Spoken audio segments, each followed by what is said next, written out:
Daniela came to us first from Stanford University, PhD, and then she did her postdoc at MRC in England. She's been at Waterloo for how long? 20 years. 20 years now, okay. 20 years. And she's also obviously interested in language development. She's the developer of the Language Use Inventory, which is a test used to determine the state of language development, I guess, and identify problems and things like that.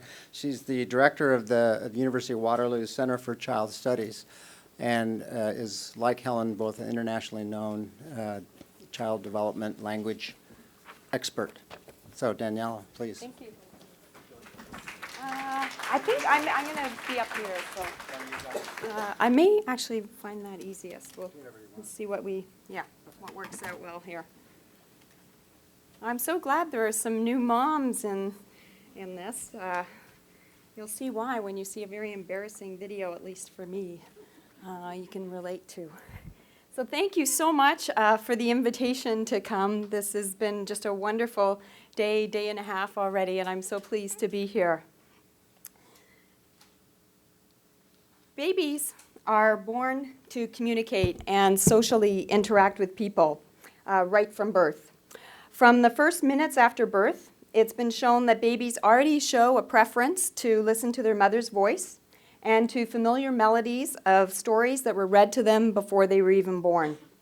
And in probably one of the most remarkable studies ever done with infants, they were only 8 minutes old, without ever having seen their own face and having spent only a few minutes in the world, babies will already imitate another person's mouth movements, as you can see this little newborn girl doing. Even just these few examples suggest that babies are coming into the world built to attend to language and other people. They prefer to attend to those most likely to be talking to them. They are already paying attention to longer melodies of sound, and they are able to extract information from others' mouth movements in order to make similar movements with their own mouth. And these imitations could even be thought of as babies' first responses to something another person is showing them, similar to what will happen in conversation in the months and years to come. And the pace will not slow down. Every month and every year, and particularly quickly up until age 4 and 5 years, babies will be adding to their communicative repertoire, especially when these abilities are fostered and scaffolded by adults and the child has a benefit of a language-rich environment around him or her. Just as an example here is how one child's talk progressed. It's described by Steven Pinker in his book, The Language Instinct, and how this child's language progressed in less than a year. At age 2, this child is using only typical 2-word utterances: big drum, play checkers. 6 months later, this child is saying, "Where Mummy keep her pocketbook?" And 6 months later, just shy of 3 years, "Can I put my head in the mailbox so the mailman can know where I are and put me in the mailbox?" Babies learn to communicate from hearing language, overhearing language, and most importantly, participating in communicative interactions. In order to segment the steady stream of speech coming at them, babies are designed with very powerful abilities to extract patterns of sounds in the speech stream. They are figuring out where the boundaries of words are, where a word starts and where a new one begins and ends.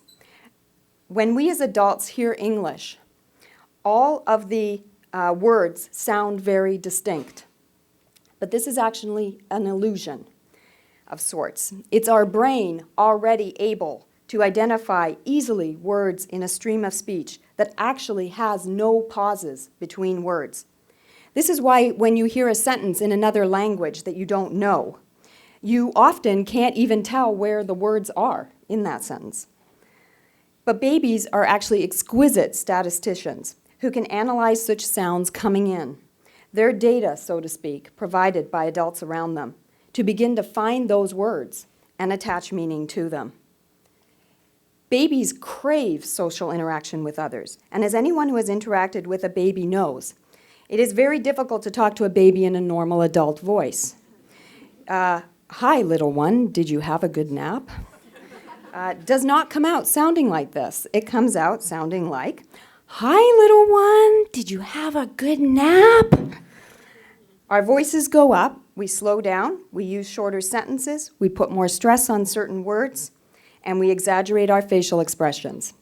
And you don't have to think about doing this. You're going to just do it.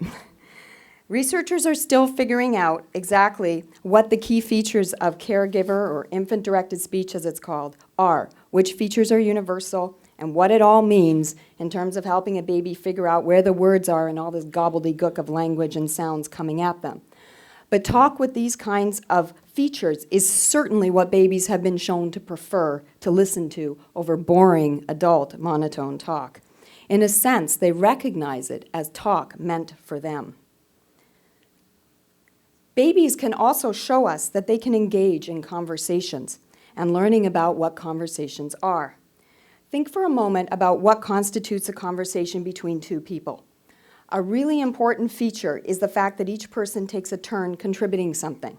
Otherwise, it's just a monologue, what I'm doing at the moment. It may come as a surprise that even with babies only a few months old, more than a monologue is possible. Babies, even when they are only babbling sounds, are actually pretty good at taking turns in a conversation. Here comes the embarrassing video. In this video, you'll see such a conversation between myself and my daughter around the Christmas holidays when she was about 3 months old. And you'll notice that as the parent, you can talk about pretty much anything, especially when you're tired. Good morning, little sweetie. Hi. Did you have a nice morning with Daddy? Did you have a nice morning with Daddy? Yeah. You slept a little longer, didn't you? Yeah. Yeah. And did you watch the snow come down? Yeah. And did Daddy turn on the Christmas lights? And did you like them? Did you like them? Yeah, you did. They were really, really nice? Huh? Yeah. This synchrony has been described most notably by Daniel Stern as a conversational dance and likened to the choreographed steps of dance partners, a dance that can also hint at what is not captured when language is heard and experienced only on a TV or a tablet. And the enjoyment of both parties in this dance can serve as a clear reminder of how important adults are to young babies and how important adults' communication to young babies is. What I'm sure that struck you while watching this video, and some of you might have even thought was silly, is that what I'm treating as conversational turns are clearly not always sounds and behaviors that are being produced intentionally by my daughter. This is a feature of such early conversations. Grunts, burps, head movements. Anything the baby does is pretty much treated as a conversational contribution. But this is a really important feature to note because researchers have found that when adults treat more of these actions like this as intentional communications, then the baby's language grows faster. It's really more about faking it until it becomes a real conversation and giving the baby the benefit of the doubt because babies can simply not keep up their verbal end yet. But treating them as though they can from early on helps babies to actually be able to move into contributions with intentional sounds, babbles, and words sooner. Treating babies as conversational partners from the start will lay a strong foundation for lots more important kinds of talk and conversation to come. And the importance of continuing the conversations and what it means in particular for children's vocabulary growth is dramatically evident in the findings of a very influential study by Betty Hart and Todd Risley. And this study is often talked about in the news as demonstrating a vocabulary gap or a word gap among some children, especially those children who may be coming from more disadvantaged homes where their exposure to language is less frequent and rich than it is for other children. In this study, the researchers recorded the talk that was in the homes of 42 children of a variety of income and demographic backgrounds. And the study started when children were 8 to 9 months old, and they continued over 2.5 years until the children were 3. And they were interested in discovering whether there were differences in home language environments that would account and influence children's vocabulary growth. What they didn't anticipate was how big that difference would be. between some of the families and how much some parents talked. In some homes, children were getting 3 times more experience with language and interaction as in other homes. Here you can see, and I just took this out of their results, at 11 to 18 months, when the children were 11 to 18 months, the number of parent utterances to the child per hour ranged enormously, from 56 per hour in one family at the lowest end to 793 per hour at a family in the highest end. Even when children were older and talking more, the range was similar, 34 to 783 utterances per hour. Over the entire span, the average was about 341 utterances. Hart and Riesly also discovered that families showed remarkable consistency over time. When they looked at the number of words per hour addressed to a child and then extrapolated beyond their data that ended at age 3 to age 4, their results suggested that the children at the higher end had heard 30 million more words by the time they were 4 than children falling at the lowest levels of exposure. Now, no, this doesn't mean 30 million different words. English doesn't have 30 million different words. It meant a total of 30 million words of all kinds. And not surprisingly, the trajectories of children's vocabulary growth and use were tightly linked to these differences in language exposure. The more parents talked to their children, the faster children's vocabularies grew, and the larger the gap grew between children at the low and the high ends of language exposure. As a result of these striking differences that clearly have implications for children's readiness to enter school, the word gap and the vocabulary gap have gained national attention. And you see this with the Too Small to Fail campaign with the Clinton Foundation and Rhode Island's Providence Talks.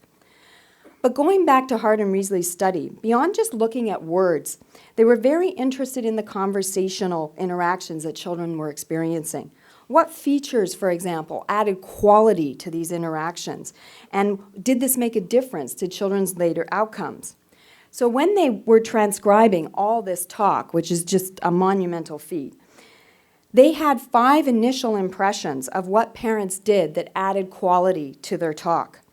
Parents just talked. They told kids about things. They tried to be nice. They gave children choices, and they listened. And when they went further on in their analyses to measure these things more specifically, they looked, for example, when they just talked, at how many different words were used.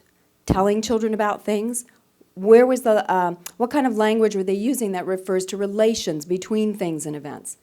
They tried to be nice. They looked at the proportion of feedback that was positive to negative. They gave children choices. So how often is a child being asked rather than told what to do? And they listened. And there they looked at parents' responses to child-initiated talk rather than parent-initiated talk. And while all parents did these things, the vast differences in the amount of talk meant that the frequency with which children experienced these quality features differed dramatically. So, for example, some children heard approval statements like right and good and I love you 5 times more often than other children. Indeed, more than 30 times an hour. While other children heard prohibitions like stop, don't, shut up, bad, 7 times more often than other children. Importantly, when Hart and Riesly examined what accounted for differences at age 3 with respect to children's score on an IQ test, their vocabulary growth, their vocabulary use, and even on to age 9, measures of language, it was knowing how much parents' talk incorporated these 5 quality features that was more important in explaining the differences in children's outcomes than knowing the family's socioeconomic status. This study showed also how important what adult models is for children and how fast children come to model what they have observed. By age 3, children were talking and using different words at a rate very similar to the averages of their parents. And given the large differences in the amount of talk between families, this means that some 3-year-olds were using more different words than the parents of other 3-year-olds. Now, the focus in Hart and Riesly's study with respect to children's outcomes was vocabulary growth. But as they themselves point out in their study, parents' talk changed dramatically and incorporated much more of these quality features when it went beyond the talk that was simply needed to care for children and to include talk about things such as feelings, plans, present activities, and past events. And with such descriptions, we're right back at conversations. It may seem odd to say at first, but vocabulary is much more than knowing words. As other researchers have pointed out, a word gap is a knowledge gap. Learning words and learning to use words in conversation with others draws on many kinds of knowledge that children must also acquire, knowledge that could be described as cognitive, social cognitive. Words are not learned in isolation. Words are learned as part of conversations that are happening between children and other people around them. Children are learning the conventional way words are used around them and important to them. Adults and others are providing, without really thinking about it, many cues to how to use a word that children are figuring out. In conversation, children are learning about the context in which words are used, related words, related settings for words, and so on. And they're doing the same thing for phrases and sentences. Consider, for example, a little word that I've actually studied, written a whole paper on, maybe. Maybe, learning the word maybe is learning much more than just a word. Like the acquisition of many words, its meaning changes and gets more sophisticated over time. When you have a full understanding of maybe, you know you can use it to talk about things that objects might do. Maybe it will fall. Maybe this piece goes here. Things people might do. Maybe he'll drop it. Events that might happen. Maybe there's something in here. Maybe it'll be sunny tomorrow. Maybe encompasses a notion of uncertainty and is related to and on a continuum with words like possibly and probably. And in English, it's related to words that we talk about to talk about the future, which also encompasses in its very nature uncertainty, unlike, for example, talking about the past. Children start to use maybe at age 2, but it will be a few years before they use it in all of these ways and with all of these understandings. As my daughter once said to me when she was around 3 or 4, I can't remember, when I would say, maybe, Mommy, when you say maybe like that, you actually mean no. Which was totally true. It was just an easier way to say no. When we are talking about developments and how children come to use language appropriately and effectively for many different functions in different settings, these developments are actually called children's acquisition of the pragmatics of language. Pragmatics captures that knowing a language is more than just learning the vocabulary and learning to put the words together in a sentence, according to the grammar of the language. You have to also know how to use your words in sentences, in different contexts, for different purposes, effectively. Often, pragmatic aspects of language require you to understand and take into account the perspective of others, what someone else is thinking, feeling, wanting. I think children's pragmatic language development actually really hits to the core of what many parents care about when thinking about the happiness or unhappiness of their children. Parents readily recognize how painful it is to see a child struggling to communicate, struggling to play successfully with peers and make friends, struggling to learn and keep up in school. These painful realities and outcomes are very well known to parents of children with language impairments. Indeed, several recent large and international longitudinal studies have demonstrated that children's pragmatic communication is related to very important longer-term outcomes. Children with stronger pragmatic skills go on to have more positive social interactions, fewer emotional, behavioral, and conduct problems, better self-regulation. Friendships are related to this, more positive attitudes to school, and even more positive ratings of the quality of their life.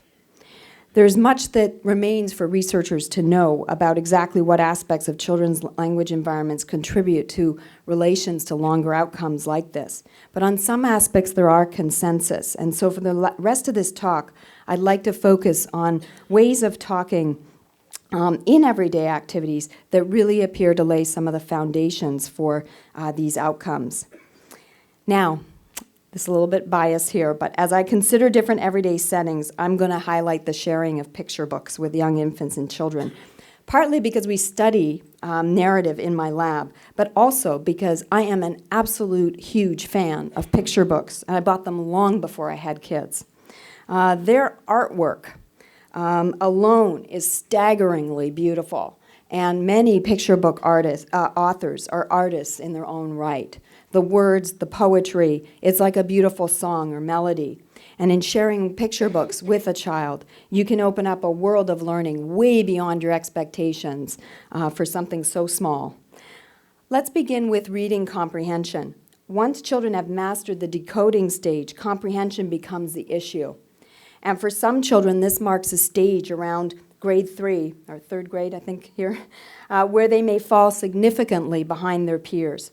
In longer stretches of talk or text, such as stories, our comprehension has to extend from single utterances over many utterances. And it also may go back and forth in time. Moreover, the events, the people, the ideas, the concepts are much more abstract, decontextualized. We have to be very active and engaged listeners. Less research has been devoted to reading comprehension than the earlier stage, but we know that vocabulary and world knowledge impact comprehension of longer stretches, allowing a child to more easily make connections between what they're reading or hearing about and their own experiences, and integrate this new knowledge into pre-existing knowledge. Now, in our research in the lab, we've shown that parents spontaneously provide important word and world knowledge when sharing early board books with infants and toddlers. We studied the toddlers. Even wordless books that could be considered just books for fun or not even real reading. The beauty of wordless books is that they can actually be read in any home language. For example, in a study that I conducted with a graduate student, we compared mom's talk when reading a largely wordless storybook about animals and comparing it to reading a kind of a more flashcard vocabulary book. And we created these by adapting two commercially available books, Don't Wake Up the Bear and Goodnight Gorilla. Goodnight Gorilla, one of my all-time favorites. For this study, we made 6-page versions. So all this data will only come from 6 tiny pages. And we called it Animals in the Woods and Animals in the Zoo. And what we wanted to do was create from these books a storybook version, which was basically just like the original. And then we photoshopped out the pictures, the animals, to turn it into a kind of a flashcardy, more vocabulary type book. Then in our study, each mom read each type of book with her toddler. They were free to do it however they wanted, standing, sitting, we didn't care, backwards, forwards, whatever. We were interested in seeing what kind of information mom might provide about the 6 animals that were in each book, and if the type of book would matter, especially since the vocabulary flashcard book is often marketed as much more educational than, say, a wordless storybook. The answer was clear. Mom provided important information and facts and did so equally with both types of book. One type of information, for example, that Mom provided, and this was always in addition to the story in the storybook version, is information that told children about kinds of animals in general. So not just what was going on with the specific animals in the story. So instead of just talking about the bear sleeping or the giraffe being let out of the cage or the squirrel being in the tree, moms told children that bears hibernate, giraffes have long necks, squirrels like to climb trees. Hearing this type of talk about categories of animals, also known as generic talk, leads to really robust learning about the world for children. And we haven't gone on to study this in detail yet, but I think such generic talk may actually be easier in storybooks because the pictures and the story can remind parents of things that they can tell the child about, such as bears hibernating in winter. In this same study, we looked at other ways that parents incorporated complex, decontextualized talk when sharing these books with their toddlers. Here, interestingly, the type of book did matter. When Mom was reading the storybook version, it turned out her talk was more complex than when she read the flashcard version. And what did this more complex talk look like? Here is an example. Here we see the storybook version. And he's sleepy, this man. His eyes are closed in all the pictures. He's walking up to this door and all the animals are following him. Do you think they're going to go to bed with him? Do you think they're going to cuddle with him? He'll be surprised in the morning, no? Whereas when they're reading the one where we just is more like a vocabulary book, here they all are. Look at them all. Can you show me the elephant? And the child points to the elephant. Where's the giraffe? And the child points to the giraffe. Which one's the hyena? He looks like a dog. There's a generic right there, too. When reading the storybook, mums talked more about different kinds of mental states. So sleepy, waking, thinking there. They also used more verb tenses, going into the past and into the future as well. And both of these ways of talking will become more and more important as children come to listen and try to understand longer stretches of talk and text, where different personal and temporal viewpoints will be critical to a full understanding. Now, I want to make sure both of these kinds of talk that moms are engaged in are important for children to hear. But what we had really wanted to do in this study was highlight that these simple wordless storybooks are not just for fun, and that they really do provide and allow a parent to engage in more complex talk that children are going to benefit from hearing and in participating in conversations about. Now, turning to think about children's developing social interaction skills, children's understanding of their own and others' minds and perspectives plays a really important role in contributing to successful interactions. This social, cognitive, and social emotional understanding is growing rapidly from toddlerhood onwards, and the conversations that children are engaged in and the language they hear fosters and helps develop these understandings. One really tricky thing about the mind and mental states and perspectives is that they're not visible. And for children to come to know about them, they need to hear others talk about them. Children need to hear talk about feelings, emotions, desires, thoughts, perceptual experiences to come to understand them. Just as Hart and Riesly found that children's talk look like their parents' talk, many studies have found that children's talk about the mind is related to the frequency of which parents talk about the mind. So a child who talks about feeling sad, being happy, frustrated, what others like, don't like, or what they think or know, has parents who are talking about these things. Hart and Riesly described, for example, that parents who said move and shut up had children who said the same. Parents who explained, you're going to have to play by yourself, okay, because I'm trying to make lunch and I'm going to have to get the baby up, had children who explained at length as well. You can see, I went to the original study, you can see some examples here from Hart and Riesly studies of how parents incorporate talk about feelings and thoughts and wants in everyday activities with their children. So diapering Kendra at 9 months, going to take you just about as long as it takes me to get you changed to figure out which one of those keys you want to put in your mouth. So there's that little figure out. Sorting pears with Andrea, who's 10 months. I wish some of these pears were good enough for me to keep, but I don't think any of them are. You like pears, don't you? So all this talk about mental perspectives. Larry, who's running his car on the coffee table. I don't know, Larry. I don't want that on that one. That's going to scratch my table. That has to go on the rug. Or eating yogurt with Corinne. You don't think you'll spill it? Or here, Mont hates having his hair washed. And Mom there's mental states everywhere. I have to wash your hair in a minute. You don't like it. Maybe this will work better, sitting him up. Every time I lay you down, you cry. Let's just try and see if I can do it now. I don't know if I can or not. Maybe I'll keep you from crying so much. I know it. You don't like to have your hair washed, do you?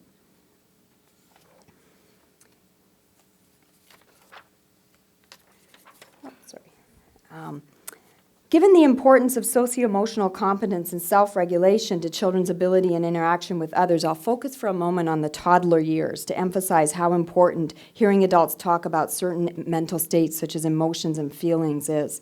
When a child experiences such talk, then one of the first understandings to appear in children's talk is talk about likes and wants. And this is from a study by Karen Barch and Henry Wellman, and they wrote a book called Children Talking About the Mind. And with continued experience, you'll see new development, marking a newly emerging ability to recognize that your own desires and wants may be different than someone else. And so the next thing you sort of see children doing is, here, Abe, I don't like shaving cream, but he recognizes that Daddy does. Or Ross, this is kind of scary, but Dad says, oh, I like it. Ross says, I don't like it. This may be a baby step, this, in understanding different perspectives, but is a very important on the journey to social competence. 2-year-olds are really interested in people and things and events around them.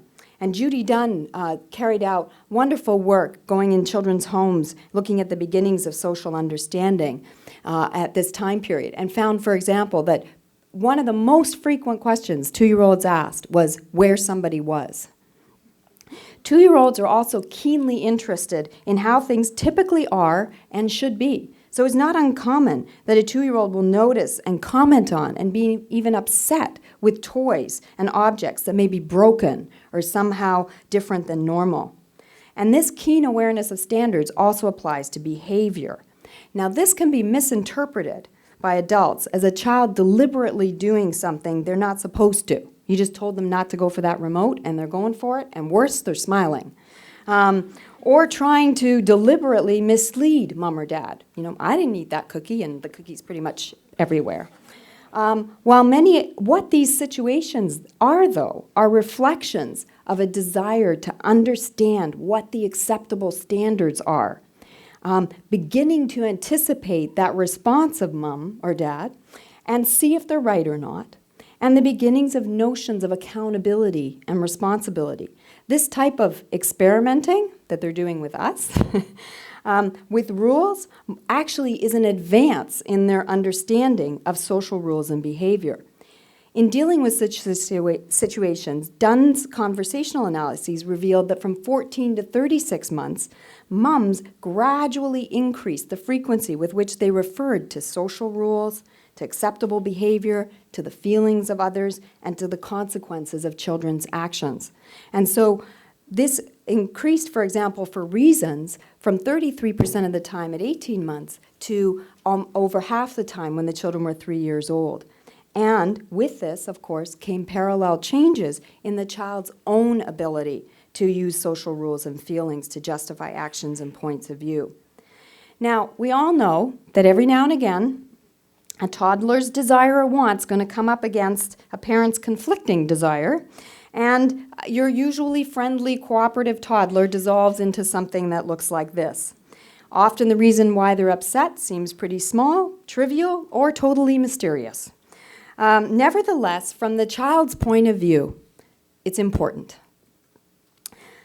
The restoring calm, however, requires a young child to have the kind of language and understanding of emotions and self-regulation of these emotions that is not yet possible for a 2 or 3-year-old child. They need the help of adults around them. In terms of their understanding of emotions, 2-year-olds are at the beginning stages, and they may not have many or any words yet to label their emotions. Emotions are actually pretty tricky and complex concepts. At times, even as adults, we may have difficulty saying how we're feeling, and we have the words. Add to this that while children are upset, children may be experiencing other things that they don't understand either. They're gulping for air, their body's shaking. Then the end result can actually be quite frightening and scary. And they don't know how to calm their bodies down. Telling them to just stop or be quiet doesn't work. It doesn't work for adults either, really. In such cases, it's important for adults to listen and try and take the child's point of view and acknowledge these strong feelings and emotions and give them names and help the child to understand where they came from. For example, by explaining, you're feeling frustrated because the wheels on your car came off. That was a loud sound, wasn't it? It scared you. You're angry because this is a toy you're playing with, and you don't want to give it to your friend, which is what sharing really is. It's giving something up. I can understand. You're upset. You would really like this cereal. It's yummy, and I like it, but we can't afford it. Over time, these words will become the words that children can use to explain their own feelings, and I mean a lot of times. And by demonstrating empathy, we are also building the capacity for empathy in children. Children also need to hear solutions from adults to help them find a way to move forward in an adaptive way. When an adult uses their words first to make the child feel calmer and secure, and then to talk about possible ways to repair the situation and whatever has gone wrong and find an alternative solution, this provides the child with the language that bit by bit they can use to build a foundation upon which to eventually be able to do this by themselves. So I want to leave on a happy note for toddlers, because we actually know from research that toddlers were spontaneously helpful and cooperative. It's good to remember that. So for example, asking a child to help you find a new cereal that you both might be able to get, trying to redirect a child's attention and focus them in a way can be a good solution. And this was observed by Hart and Riesly as well, who talked about parents as having a bigger bag of tricks that they could call on for anticipating, distracting, redirecting, and persuading children. They give an example of a mom who had a junk drawer of utensils next to the sink that the child could play with, so she could deal with the hot water and the knives and everything. And they importantly note that this kept the child and her talking, and it kept mom from saying no. Doing these kinds of things is not spoiling a child, it's not giving in. It's recognizing the unique developmental stage that toddlers and young children are at, their cognitive and linguistic limitations in such situations, and providing them with the understanding and scaffolding they need to eventually achieve greater socio-emotional competence, empathic, and self-regulation skills. Now, in this last part of the talk, I'm going to turn back to conversations and more complex forms of perspective-taking, abstract and scientific thinking that are likely to play an ever greater role as children encounter the new types of learning environments in today's classrooms. And again, as we saw for other forms of complex thinking, the foundations happen early in conversation. In today's classrooms, sitting in rows and paying attention and being silent is no longer the norm. Often children's desks are in groups. The groups are changed throughout the year. Students have to work collaboratively. They have to discuss different ideas, different strategies, how to organize information, how their work will be communicated. Even when working on their own, knowing the right answer isn't enough. You need to be able to say how you got that answer. You have to show your thinking. You have to show the steps you took. And you have to explain your answer. And this is even in things like math. As early as preschool, children's natural curiosity about the world and drive to experiment is encouraged by teachers as a way to introduce them to scientific thinking. So including asking questions, making predictions, talking about observations, and communicating the results. And with respect to the new Common Core standards, the need for complex language has been pointed out by speech-language pathologists such as Janet Dodd. As young as kindergarten, children are expected to express their thoughts, feelings, and ideas clearly, to seek and answer questions in order to ask for information, get help, clarify something. That's a lot to expect. That's a lot that children are going to have to do. Now, it so happens that around 4 years of age, most children experience quite a watershed in their understanding of their own and others' minds. That is, around 4 years of age, children come to understand that our knowledge and our beliefs are dependent on what we experience. And as a result, not only can likes and wants differ, so can beliefs and what you're thinking, even if the reality is otherwise. For example, a 4-year-old can understand that someone who put a cookie in a jar would go back and look for it later even if unknown to them, someone else ate it in the meantime. A 4-year-old can understand that we're going to behave according to how we think the world is, not necessarily how it actually is. Now, this is quite an achievement. There have been literally about 200 plus studies on this shift at around 4 years of age. We know this because most 3-year-olds can't do this yet. They can't reason this way yet. To a 3-year-old, everyone acts the way the 3-year-old knows the world to be. And so during this time, from 3 to 4 years of age, children come to this much more fuller understanding of knowledge and where it comes from, concepts also of the past, the future. They have a much fuller understanding of themselves in time. This means that you can engage in much richer talk about plans and predictions and hypotheses. And here we can see, again, from children talk about the mind. Here, so now you'll start to hear children questioning you. Well, how do you know that's a duck? Because they're wondering about these sources of knowledge. Is the swimming pool open? How do you know? Very reasonable question.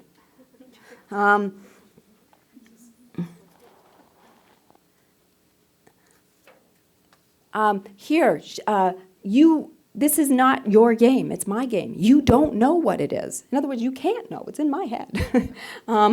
I holded my eyes because I scared myself. I thought the castle was a giant's castle because they're going back now. They can go back into the past and see that prior belief that they had. You know, Mom, why would you put that glue in your mouth? I thought it was good. And here, even more complexly, did you see the clouds? Mom, that was smoke left over from the fireworks. You thought that. But I thought there was clouds. So you're seeing going to the past, seeing what they thought and comparing it to what Mom thought.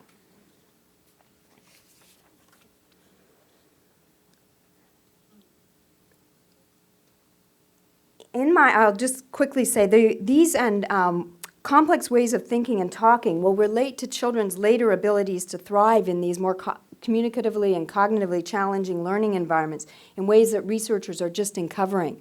And just in a 2-sentence summary, we found, for example, that children's ability to talk about different perspective of characters in this wordless book was related, and that was at 3 and 4 years of age, was related 2 years later to how they did on a mathematical achievement test.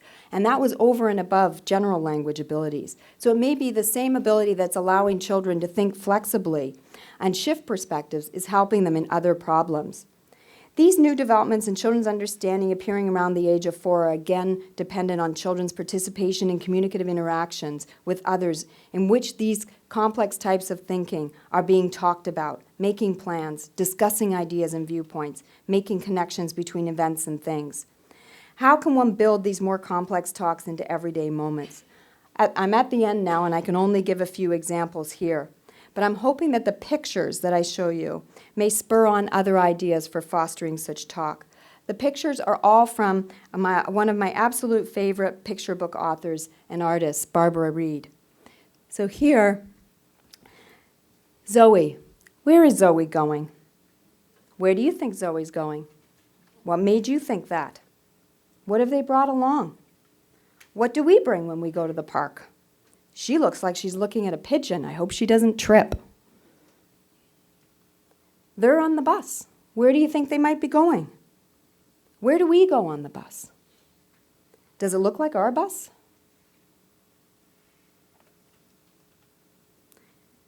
These are all made with plasticine, aren't they unbelievable? This boy's got his eyes closed. Why do you think he's got his eyes closed? The one in the middle. Do you think that's his sister? Where do you think they're going? Is somebody in a hurry? Did somebody forget something? Look, she has a whistle. How come you think she's got a whistle?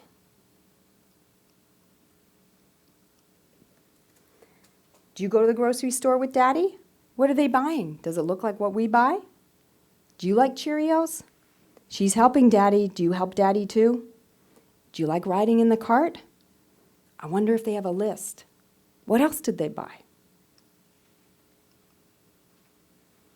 Where do you think these people are?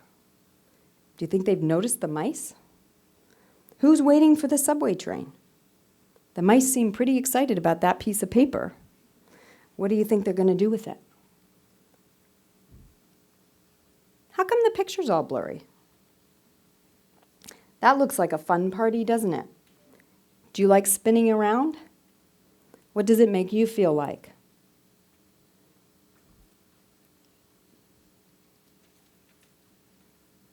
The text there says some trees are sun umbrellas. It looks like a hot day, doesn't it? How come they're all under the tree? That doggie's getting a ride just like that baby. It'll be nice when the summer comes and it's not so cold anymore, won't it? Coming from up north, Canada, that's for sure. This picture actually makes me feel warmer. And finally, it says a tree can be a high-rise home sweet home. Do you think it's morning? Who all is getting breakfast? Would you like worms for breakfast? See, there's a robin feeding its babies. There's a lot of different homes here, aren't there? Can you find them all? I thank you for your invitation to talk with you today, and I hope that you leave inspired from these examples and eager to share in more small moments of listening and talking to children that will ultimately contribute in a myriad of ways to the ability of children, families, and communities to thrive. Thank you.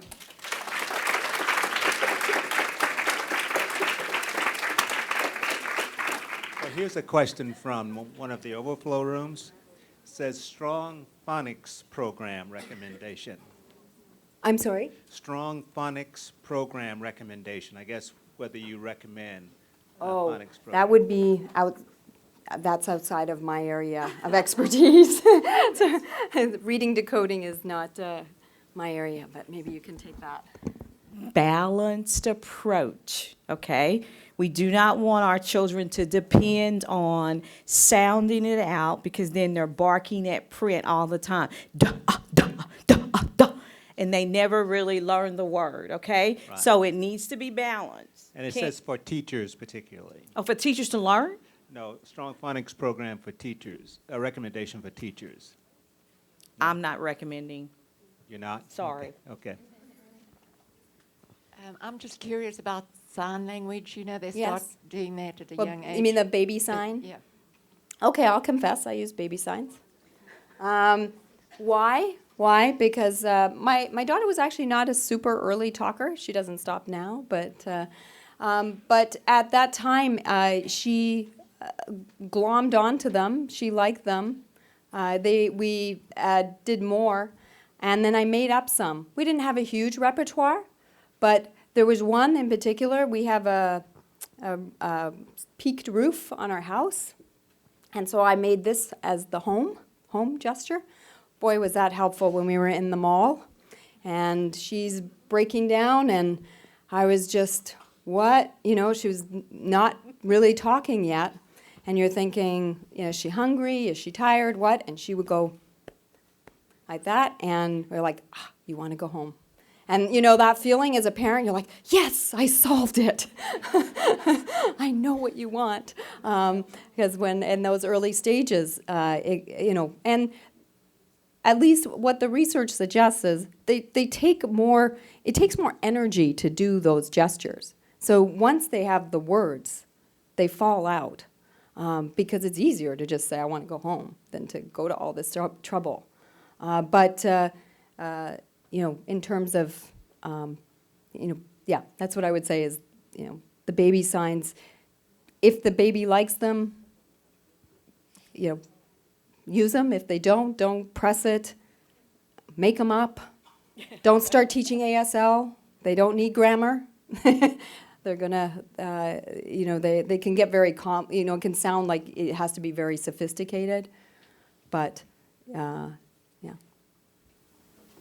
Is there a preference for talking about emotions and feelings over other kinds of behaviors?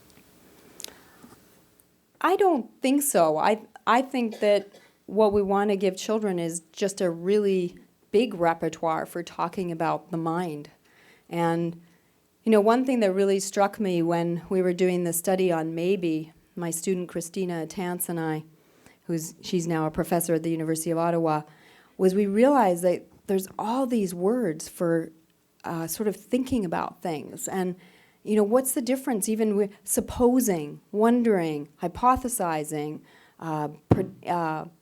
dreaming, imagining. These are all words that we use, and they have subtle, at times, differences. But, pinning down exactly, you kind of have to go to the dictionary. But I think that just the more that we can talk to children about these states that are invisible, the more it will benefit them. Now, if you're obviously a 2-year-old, you still want to expose them to the language. They're not going to be talking to you about what others know, or thinking will be the first thing to come in. But and even something like no may be used right in the beginning to mean more like I don't know, and that could mean I forgot. I don't know where it is, or I forgot it, or they don't. The meanings change over time as they get more sophisticated. But certainly with toddlers, it's going to be important that they have that emotion language, because they're really in the throes of that, and it really helps. So they can express themselves, exactly. Okay, hi. I Hi. work with a lot of teachers who teach kindergarten, first grade, second grade, and clearly we want to try to prevent the language gap. But the reality is that we are working with a lot of kids who are a product of that language gap, and that news that that was shared about that gap expanding during elementary years is pretty scary. So what are some of the best practices around supporting kids who are school age already but have those language gaps? That are already in elementary school? Yes. Well, I don't think the answer would change from the younger children to the reading and talking and talking and Lots yeah, of reading just, and writing. uh, Reading and writing are reciprocal. So even in kindergarten, if the sentence or if it's a two sentences, 3 sentences in a paragraph, let them practice and practice and create their own books. They love to create their own books, then they're the author, and practice and practice and practice. And I see people shaking their heads. Does anybody, I don't want you to think that I'm an anti-phonicator or anything like that. I believe in phonics, but I just believe that we have at points over-taught it. And then kids are relying on it and not relying on, oh, I know the word. So there is a balanced approach. And I see you're shaking your head, but I don't recommend a phonics program per se, but I bet there's one that people use that would work. I believe you teach phonics within the context of the stories that they are reading, and not teach it separately, so that they know that it all works together. They need to know the letters, they need to know their letters. They need to know the sounds that the letters don't make sounds, okay? What sound does that letter make? Letters don't make sounds. See, we're already teaching it wrong, right? When we say what sounds does that letter make? Letters don't make sounds, but letters represent sounds. So we want them to understand that the letters represent these sounds and know all that within the context of a story and not separately. That makes sense? But if anybody knows a phonics program that's good, Sandy? I know. I have a quick question. When it comes to oral language development, I know that their social environment does make a huge impact. What have you found, or have you found any differences between homeschooling, traditional schooling, or going to a daycare facility versus going to a home daycare, or just being at home with mom one-on-one, as far as children learning more vocabulary and having, different interactions with people? If any You research. want me to answer that? well, one big thing is going to be the language environment. So that's something that in each case you would want to investigate, right? So, if there are a lot of, if a TV's on in the background, and there are other signs that children aren't being talked to, then that's not necessarily going to be the best place. But how many adults are there and what they're getting the children engaged in. It wouldn't necessarily be that one is better than the other, one option. It's really about what's happening in that place, and are the children being talked with? Are they being played with? other questions like that. And I think you can find a lot of information online just about visiting places and what to look for and quality, quality indicators. And so those are good things maybe to take with you as you're, so you don't forget about something, but as you're looking at places and the types of questions that you can ask. Because those are big decisions. I think that it's exactly what you said, ditto what she said. But when you think about Vygotsky's theory and social and how children interact and learn from each other, they learn so much more than being in just a social environment. There's so much more than just playing and talking and having fun together. They also learn how to play together, how to share, how to work together, how to collaborate. So there's so much more to that, and not to mention the vocabulary that they learn, the bad vocabulary and the good vocabulary. Yes, that's right. It's just a given. But what I know that a lot of people that homeschool, they have their children involved in other activities. Thank you. Like dance, basketball, some type of other activity where the children do have the opportunity to socially interact with others. Because there's so much more than just learning language when they socially interact with each other. I'm curious about your opinion about when they do start to read and the different programs, I guess, and the involving singing in that. Is that, what do you think about that? First of all, coming from Canada, I don't know all the different programs here, but as well, I study stories, so the reading, the decoding stage is not what I know about, but maybe you can help with. Singing is great. What do we do? How many times have you sung the alphabet song to that baby and the baby's not even here? Oh, I have a 17-month-old. Oh. Yeah. Yeah. Rhythm is Yeah. absolutely awesome. And so, yeah, I sing and I can't sing. Yeah. My husband says I don't even sound good in the shower, but Yeah. kids don't know that. And so Yeah. I sing all the time. They don't Yeah. care, And so, yes, singing is great because the flow, the rhythm of it. Yeah. Well, I mean, music does have properties that are similar to language. So, you're extracting out patterns of sound, and really anything can become a lullaby. I know with my daughter, I did not know any lullabies, I realized. But I had this little Sandra Boynton, The Good Night book. Okay, I once in the dark at night realized that I had said or read that at least 3,000 times. Because it became the lullaby, she didn't go to sleep easily, it became the thing I repeated over and over and over.